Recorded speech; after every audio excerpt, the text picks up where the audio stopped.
Hello, this is Kinninigan, and in this video, I'm going to go over my own theory on how reptilians shapeshift. Now, this is a theory that I haven't seen anyone involved in reptilian research put out, but I'm going to attempt to do this with real science that I've been accumulating over the past 5 years about the occult and how reptilians operate. And I'm going to explain, more importantly, how a fourth dimensional entity can break through the barriers and come into the third dimension in the human form. This can be done with the science that I'm about to show you. And it's pretty mind-boggling at first, but you don't have to have a real big comprehension of quantum physics to understand how this works. I'm going to explain this in a very simple manner for many people to understand. For those of you not aware, humans, we exist in the third dimension. Reptilians are theorized to exist in the fourth dimension, which is time. Now that's very important.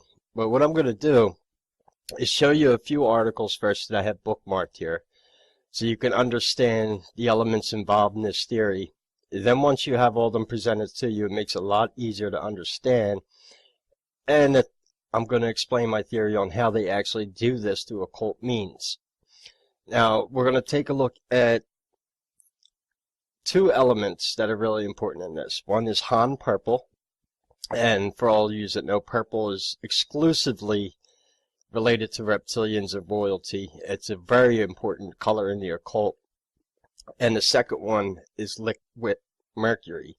Now that's really important too in the occult because the planet Mercury was named after Hermes Trismegistus, who is more or less a very high figure in the occult for anyone who studies. And I'm going to explain how these two elements can be used with each other to break interdimensional barriers, and how they use this in the combination of human blood and DNA to actually assume human form and come into our dimension.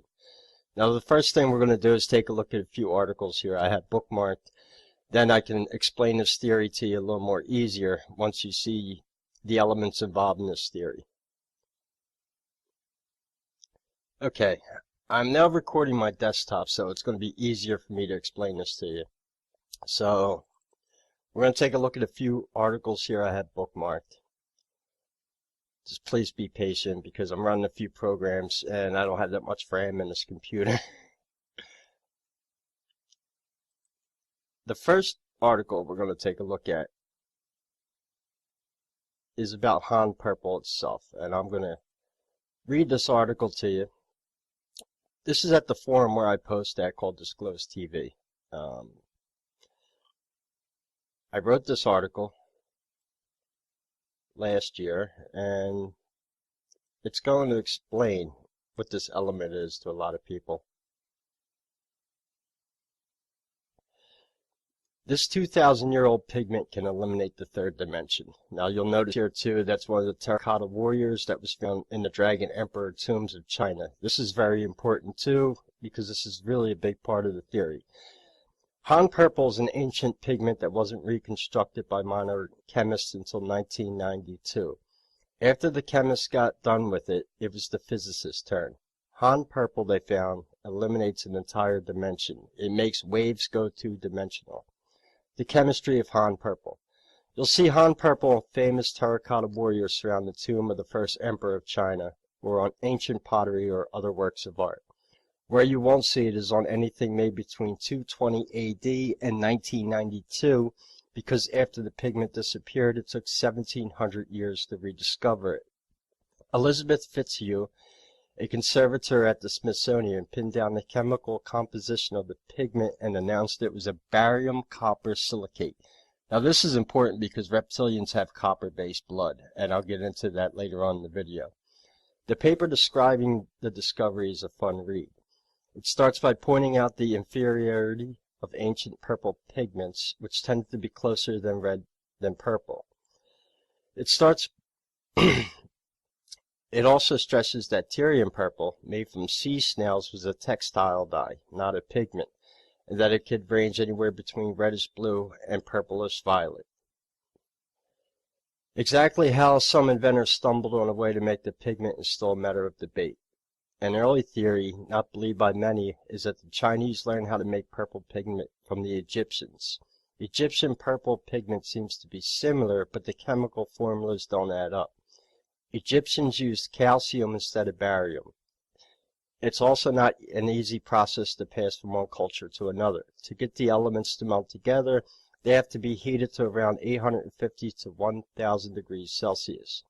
Most researchers think that because it contains both silicon and barium, Han purple was a byproduct of the glass-making process. Barium makes glass shinier and cloudy, which means this pigment could not work in the early alchemists trying to synthesize white jade. Han purple and the third dimension. Barium copper silicate doesn't just have archaeologists and chemists intrigued. At normal temperatures, it's an insulator and it's non-magnetic. Along with its many fine properties, prettiness, historical importance, a hit of aristocratic style, barium copper silicate has many electrons, some of which spin up and some of which spin down. Something unusual happens as the temperature drops as a magnetic field is applied.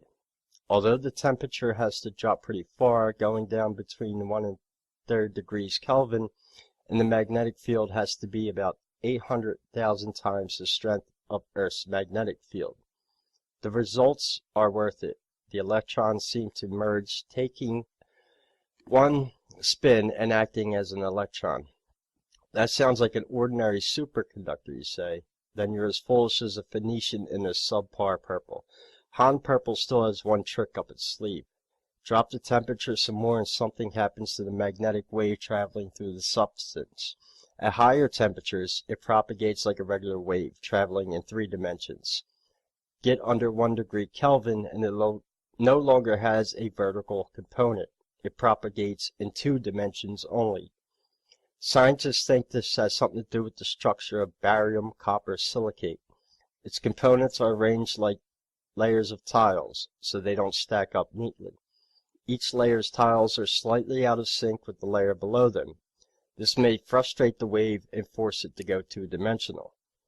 Anyone wonder if ancient physicists discovered this, and if it's the secret to making Han purple was lost because they waved themselves into 2 dimensions. Now basically what this is saying is, Han purple has the ability to go from 1 dimension down to another, but an acute electromagnetic field needs to be applied. So we're going to take a look at another article I have bookmarked here, and this is a really big clue. As you'll notice in the article I just showed you, Han purple was covering all the Terracotta Warriors found in China. Now many of you probably know about the Warriors already. I'm going to leave bookmarks to all these articles in the video description so you can read this for yourself. But the really interesting thing is, first of all, the Dragon Emperors of China were no doubt reptilian shapeshifters themselves. But the most important thing, as I get to the bottom of the article here, is what was found with the Terracotta Warriors, and that is rivers of Mercury. Now, this is really important because a lot of people are familiar with mercury. They know it's used in thermometers and that it's a really good superconductor for heat. But mercury also has a few other properties. Now, these rivers of mercury were found around the Dragon Emperor tombs in China. I'll leave a link for this article so you can read it yourself. And this is really important because now you have in this tomb, I believe it was 8,000 Terracotta Warriors were found. They were all covered in Han purple. And around where the actual emperor was buried were rivers of liquid mercury. Now this could be one of 2 things. This could be a big clue to what the purpose of this mercury with Han purple was. It could be symbolic, or it could be something even more straight out of a science fiction novel to what really happened here. You know, did this Dragon Emperor take his warriors with him to another dimension? Now, you might think this isn't possible or whatever, but you need to understand the other esoteric properties of Mercury. First of all, Mercury is named after the planet Mercury, who was named after Hermes Trismegistus, who was a very big figure in the occult. And reptilians definitely ruled the occult They are the top of every secret society on this planet. So the symbology of royalty, purple, and Mercury plays a huge part in these theories. And this is why this theory starts to make a lot of sense to me, because of the symbology within the occult themselves. So what is the secret of Mercury? Well, I'm going to show you this article here. I'm not going to read the whole thing. It's pretty long, but I'll leave a link so you can understand this. The Nazis did experiments with liquid mercury in their Die Glocke experiments when they were trying to make anti-gravitational devices.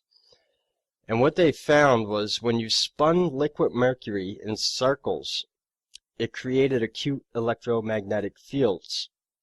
Now, in the first article I went over with Han Purple, the esoteric properties of Han Purple don't start to show until an electromagnetic field is applied to it. So maybe you start to understand why you have Terracotta Warriors covered in Han Purple. You have rivers of liquid mercury around the Emperor's tomb in China. And then we had these experiments from the Nazis in which they proved that spinning mercury really fast can create electromagnetic fields and even have anti-gravitational properties. So now you start to understand the science behind this. Now, Han Purple is a pigment. It's not a garment dye such as Tyrian Purple was. So, I'm going to basically stop recording my desktop here, and I'm going to go over the theory on how they're actually applying these chemicals on breaking through the fourth dimension and coming into the third dimension. Okay, now we're going to put all this together, and I'm going to explain how reptilians shapeshift and come here from the fourth dimension pretty easily. There are three things I want to explain, though. That's the occult properties of the color purple, what is the fourth dimension, and how they're using this with liquid mercury to achieve this means. Now, the color purple in itself is interesting. There are a few things about the color purple. One, it's exclusively related to royalty, and royalty on this planet are the reptilians. Purple is a symbol of royalty and wealth. It is also represented in spirituality and wisdom. It's regarded as quite a rare color and can seem exotic or even artificial. I also have this other description of the color purple I found online from a satanic website with the esoteric and occult properties of colors. The color purple is associated with psychic ability, wisdom, divination, remove curses, healing, psychic work, business success, to influence people in power. It's a powerful color with energies that can be difficult to manage. It can also be used to apply tyranny over others, the abuse of power, idealism, and influence people who have power over you. Great for inviting sadness and resentment in others. Jupiter rules the purple crown chakra and governs. Now that's a pretty reptilian description in itself, being related to tyranny, power, influencing other people in a negative way. Reptilians feed off negative energy, so this only starts to make more sense. Now another thing about the color purple is the word itself, and I'm going to explain something really easy here. In occult circles, when dealing with words, there's a very simple way to break down words to find out hidden esoteric meanings within them. One thing in the occult is double letters cancel each other out. So when you take the word purple and you take the two P's out, you're left with two words. One is UR, and the other one is LE. Now LE is the planet Saturn. That's L. It's just reversed in that word. And that's exclusive to the Illuminati, which is also known as the Brotherhood of Saturn. Saturn plays huge part in the occult circles. And the other word you're left with is UR. Now, is actually a city in Babylon, which is where the reptilians go back to with the Anunnaki theory with Zachariah Stitchin. Here I'm showing you a picture here. This is Pazuzu, the winged serpent. He was the demon god of Babylon. So within the color purple itself, you have two words. You have the planet Saturn, and you have the city in Babylon, which is very interesting. And whenever you look at words too, and you see double letters in words, it's almost indicative to secret societies. So always look for double letters in words. You'll see that in a lot of occult words, it's exclusive to secret societies and magic are the double letters. So, like I said, when you take the double letters out of purple, you're left with two words, which is and El, which is the planet Saturn, and a city in Babylon. Now, the fourth dimension. I'm going to explain this pretty easily because to really understand it, you'd have to study quantum physics and get on such people as Stephen Hawking and Einstein. They theorize heavily in what the fourth dimension is. But in simple terms, the fourth dimension is time. Now, this is really important too because time can also be related to a word known as chronos. And chronos is the amount of experience time in relation to how much time you're actually spending in an area. This, like for example, space travel, a larger planet may have a different chronos than Earth. So spending 1,000 years on another planet could be only 10 minutes on Earth due to the chronos. And that is directly related to space-time. So in the fourth dimension, if reptilians exist in the fourth dimension, they're utilizing time with this too. And that's what they're using Han Purple for, is to break down that barrier of the dimensions. Which means it could also mean where the theory of the immortal gods come from, meaning that they're spending a shorter time in their reality posing as humans in this reality, which could explain how the gods could live for thousands of years here, but it may not be thousands of years in their time, because they're breaking the interdimensional barrier, which is directly related to the word chronos. That's the relation of space-time for the environment you're in, which is theorized to be affected by gravity also.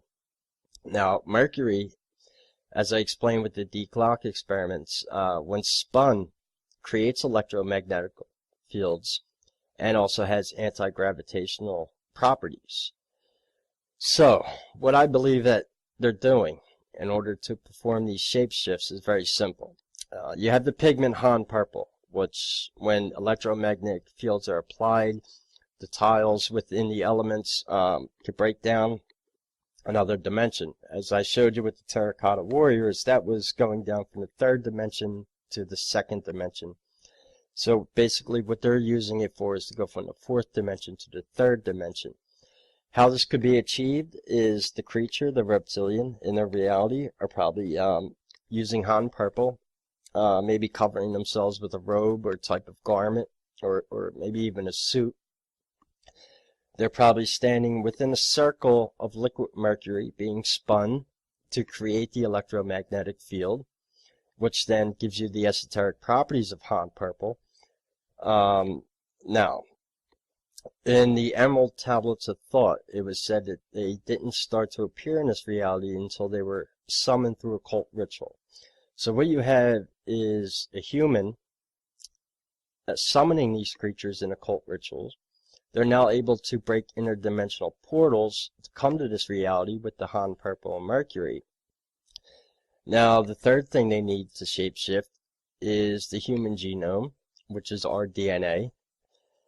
They kill that person in the ritual, consuming the blood, and that gives them the foundation for the human form. And you can basically think of this as like building a house. All houses need to be framed out first. Then anything you add after that is more or less cosmetic. So when you think of it like that, think of the reptilian gets the human genome, which is the basic foundation of the humanoid form. Then to specifically shapeshift into a person, they need to get that person's DNA, which they basically use as more or less a cosmetic means to put over that genome to give you the appearance of a certain individual. Now, they need to keep consuming DNA to stay in that form, which is maybe where the term "you are what you eat" comes from. And a lot of that theory is already out in the reptilian conspiracy about them consuming human flesh to keep their form. So that's not something I need to get too much into in this video. But now you can begin to understand how they're using Han Purple in the fourth dimension using Mercury to create an acute electromagnetic field, whether it's a device on them or they're standing within something that's spinning the Mercury. They could break through the fourth dimensional barrier, which is time, and basically come into our dimension. Now, how the hologram works is pretty simple. When shapeshifting, they're taking atoms, turning it into light and back into matter. So you're going from matter into light, back into matter, and the matter that they go back into is the shape-shifted human form. They have that coded through the DNA, which works a lot like computer software, and basically telling how the atoms to reconfigure themselves. And you now have a fourth dimensional being that in their reality are covered with Han purple, inside an electromagnetic field being created by liquid mercury in the human's third dimension in human form. And this is how I believe they're utilizing these elements into shape-shifting and how they're breaking through the fourth dimension into the third dimension. Now, this isn't something that I can really back up with science experiments or anything. Like I said, this is a theory of my own, but I think that I'm making some groundbreaking steps here with this theory, because up until now I haven't really heard anyone describe how they believe that they're achieving this means of going through the fourth dimension into the third dimension, taking elements in the third dimension, turning them into light, back into matter, which would be the holographic human form.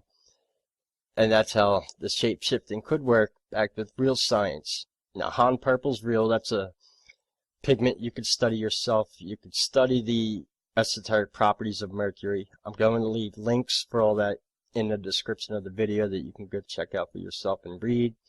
If you have any other questions about how they're doing this, please leave them in the comments, and I'll be sure to try to answer them.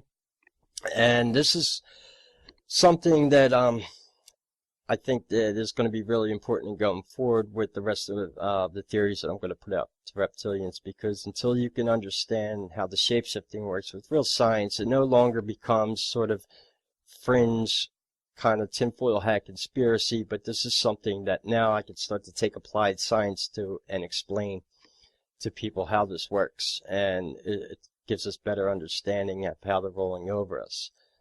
That's going to be all for this video, and like I said, leave any questions you have for me in the comments and I'll be sure to answer them. And until next time, this is Kinninigan. Take care.